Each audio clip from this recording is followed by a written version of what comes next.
How to fix Messenger not showing active online friends. Hi everyone, welcome back to our channel. This is Rose and let me guide you to fix Messenger not showing active online friends. Without further ado, let's get started. First, update your Messenger app to the latest version. Open Play Store or App Store and search Messenger. If you find update button, select update and update to the latest version. Select open to access Messenger and make sure that you sign into your profile.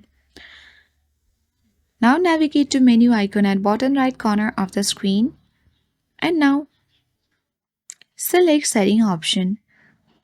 Tap on active status and make sure that you have turned on the button for show when you are active. If it is disabled, you won't see your friends' active status. The second fix is simply you need to restart Messenger after enabling the active status.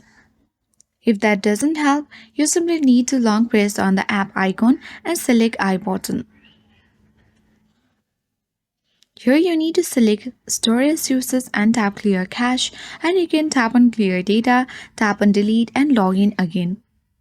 By doing so, you will successfully fix Messenger not showing active online friends.